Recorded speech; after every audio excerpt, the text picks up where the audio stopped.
पाकिस्तान ने जो हंगोर क्लास की 4 एआईपी सबमरीन्स हासिल की हैं चाइना से, और जिस स्पीड पर हासिल की हैं वो बैफलिंग स्पीड है। और भारत के लिए परेशानियां बढ़ती नज़र आ रही हैं, क्योंकि 4 और सबमरीन्स पाकिस्तान खुद बनाएगा। अब वो किस स्पीड पे बनेगी पता नहीं, लेकिन चाइना ने जिस ढंग से तेज़ गति से उसको डिलीवर किया है, वो स्पीड ही बैफल करने वाली है। क्योंकि एक एक सबमरीन को कई कई साल लग जाते हैं, और वहाँ पे 2-3 साल के अंदर ही 4 सबमरीन को हैंडओवर कर देना, खासतौर से पाकिस्तान को, ये अपने आप में एक मिरेकल की तरह लग रहा है। ये भारत के लिए एक बड़ा खतरा है, क्योंकि ये जो डीजल इलेक्ट्रिक सबमरीन्स हैं और काफ़ी लंबे समय के लिए ये समुद्र के अंदर रह सकती हैं। अब ये ऑलमोस्ट इक्विप्ड हो चुकी हैं, और एक किस्म से भारत के पास अभी भी एआईपी यानी कि एयर इंडिपेंडेंट प्रोपल्शन नाम की कोई पनडुब्बी भारत के पास नहीं है। तो 4 सबमरीन्स जो हैं, जो उनको मिली हैं, वो इंडिया की नेवल स्ट्रेंथ है उसके ऊपर भी थोड़ा उनको एज देती हैं।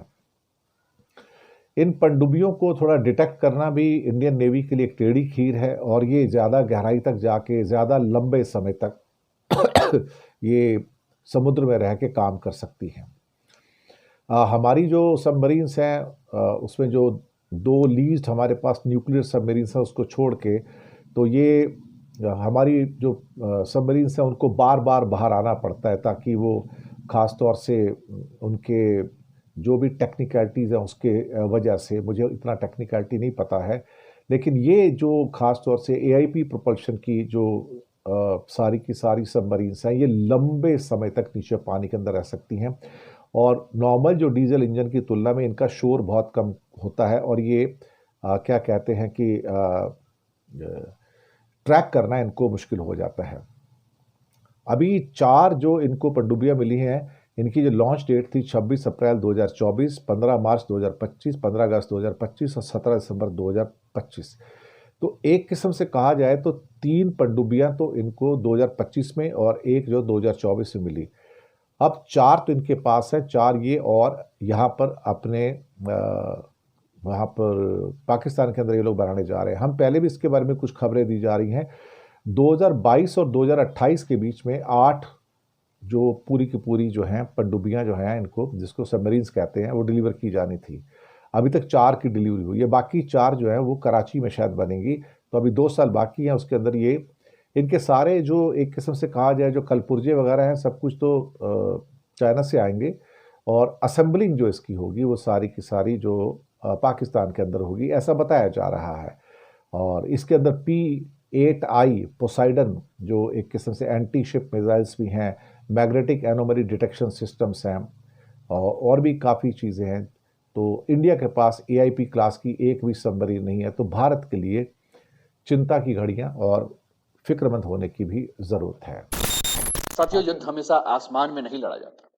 कुछ लड़ाइयां समुद्र की गहराइयों में बिना आवाज के लड़ी जाती है, और जो दिखता नहीं है वो सबसे खतरनाक होता है। आज सवाल ये नहीं है कि पाकिस्तान के पास कितनी पनडुब्बियां हैं। सवाल ये है कि क्या एआईपी सिस्टम से लैस पाकिस्तान की 4 सबमरीन अरब सागर से लेकर हिंद महासागर और बंगाल की खाड़ी तक भारत की समुद्री सुरक्षा के लिए साइलेंट थ्रेट बन चुकी है। और इसका अगर जवाब हां है, तो अब आपको सोचना पड़ेगा कि भारत की नेवी अलर्ट मोड में क्यों है, और यह खतरा दिखाई क्यों नहीं दे रहा है। अगर दिखाई नहीं दे रहा है तो बहुत ज्यादा गंभीर क्यों है, क्योंकि समुद्र में जो पहले दिखा वो हार गया। किस प्रकार से 4 एआईपी सबमरीन के साथ पाकिस्तान भारत के लिए एक खतरा बनता जा रहा है। पाकिस्तान की 4 सबमरीन इंडिया की टेंशन क्यों है? कुछ समाचार पत्रों ने इसे प्रमुखता से छापा है, और समाचार पत्र लिखते हैं कि India on alert, Pakistan 4 AIP submarine raise concern for Modi government, threat spread from Arabian sea to Indian ocean. एक और समाचार पत्र वो लिखता है Pakistan Hangor class submarines strategic implications for India analysis. साथियों, आपकी स्क्रीन पर जो तस्वीर है ये सबमरीन की तस्वीर है, और आज की दुनिया में इसकी आवश्यकता बहुत ज्यादा जो है वो बढ़ चुकी है। साथियों, आज की दुनिया में ताकत सिर्फ सेना या एयरफोर्स से तय नहीं होती है। अब असली खेल जो होता है वो समुद्र की गहराइयों में होता है। जो देश समुद्र पर नियंत्रण रखता है वही व्यापार को सुरक्षित रखता है। वही तेल, गैस, ऊर्जा जैसे सप्लाई को बचाता है और वही दूसरों पर रणनीतिक दबाव बना पाता है।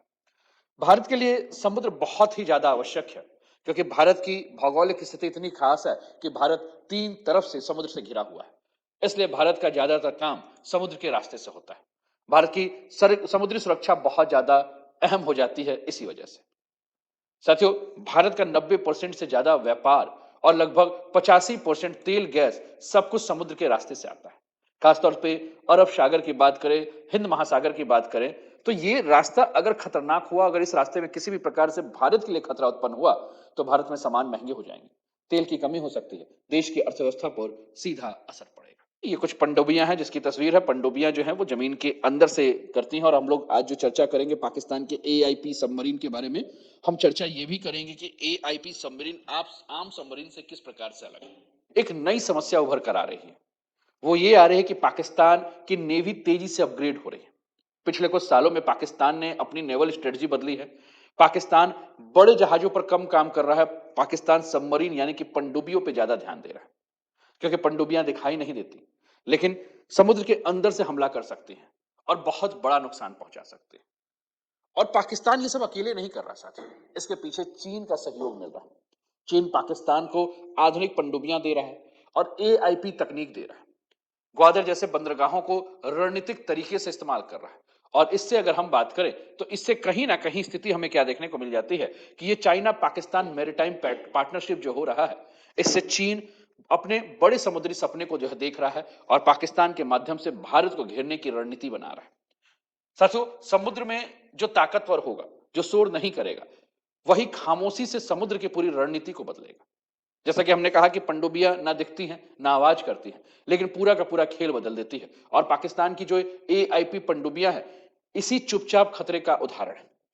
अब हमें सबसे पहले समझना यह होगा कि ये जो पाकिस्तान एआईपी सिस्टम से लैस है, पाकिस्तान के पास ये जो 4 पनडुब्बियां हैं, वो भारत के लिए कैसे नई और गंभीर समुद्री चुनौती जो है वो पैदा कर रही है।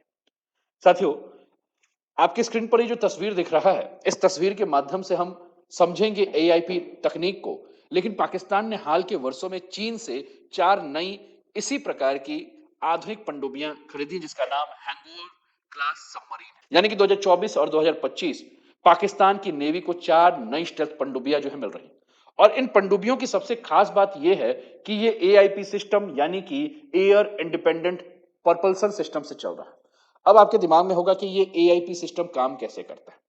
साथियों, पनडुब्बी 2 प्रकार की होती हैं। जैसा कि मैं इस सेशन को जब स्टार्ट कर रहा था तो आपसे कह रहा था, एक पनडुब्बी जो कि सामान्य पनडुब्बी है, जिसे कुछ समय के बाद ऊपर आकर हवा में ऑक्सीजन इकट्ठा करना होता है। लेकिन एआईपी वाली पनडुब्बी जो आपकी स्क्रीन पर आपको देखने को मिल रही है, ये बिना ऊपर आए यानी कि बहुत लंबे समय तक अगर हम बात करें तो समुद्र के अंदर रह सकती है।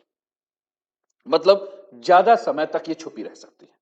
दुश्मन की नजर भी इस पर नहीं पड़ सकती है और हमला करने का मौका भी बहुत आसानी से ढूंढ सकती है। साथियों, एआई पनडुब्बियां जो हैं वो रडार में नहीं आती। सैटेलाइट से पकड़ना इसको मुश्किल होता है, सोनार से डिटेक्ट करना भी कठिन होता है। यानी कि कुल मिलाकर यह पनडुब्बी जो है वो साइलेंट किलर के रूप में काम करते हैं। अरब सागर में पाकिस्तान इन पनडुब्बियों को रख रहा है और भारत का ज्यादातर तेल, व्यापार और नौसेना की आवाजाही जो है वो अरब सागर में देखने को मिलती है।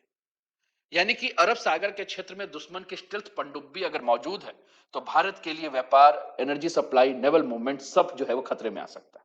और यहां चीन और पाकिस्तान की जो जोड़ी है, चीन टेक्नोलॉजी दे रहा है और पाकिस्तान की इंडिया सेंट्रिक स्ट्रेटजी के साथ जो है वो काम कर रहा है।